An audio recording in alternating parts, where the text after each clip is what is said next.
আগে আমি আমার সকল শিক্ষক এবং শিক্ষিকাকে প্রণাম জানিয়ে আমার কবিতা শুরু করছি।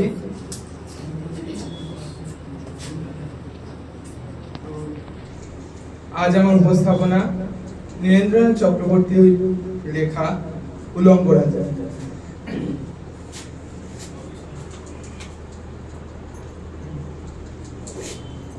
সবাই দেখছে যে রাজা উলঙ্গ, তবুও সবাই হাততালি দিচ্ছে।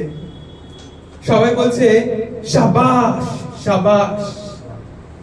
কারো মনে সংস্কার, কারো ভয়, কেউ বা নিজের বুদ্ধি অন্য মানুষের কাছে বন্ধক দিয়েছে, কেউ ফন্দিবাজ, উমেদার, প্রবঞ্চক, আবার কেউ ভাবছে রাজবস্ত্র সত্যি অতীব সূক্ষ্ম, চোখে পড়ছে না যদিও তবু আছে, অন্তত থাকাটা কিছু অসম্ভব নয়।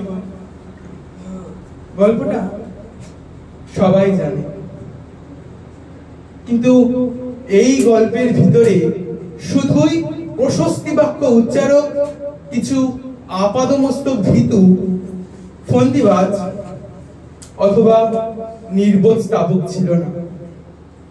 একটি শিশুও ছিল, সত্যবাদী, সরল, সাহসী একটি শিশু।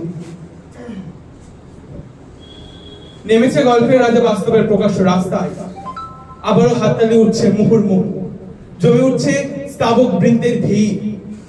কিন্তু সেই শিশুটিকে তো আজ কোথাও দেখছি না।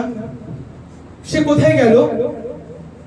কেউ কি তাকে লুকিয়ে রেখেছে, নাকি সে ঘাস পাথর মাটি নিয়ে খেলতে খেলতে ঘুমিয়ে পড়েছে কোনো দূর নির্জন নদীর ধারে, কিংবা প্রান্তরের গাছের ছায়ায়?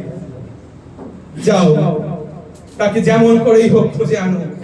সে এসে একবার এই উলঙ্গ রাজার সামনে নির্ভয়ে দাঁড়াক। সে এসে একবার এই হাততালির ঊর্ধ্বে গলা তুলে জিজ্ঞাসা করুক, রাজা তোর কাপড় কোথায়? ধন্যবাদ।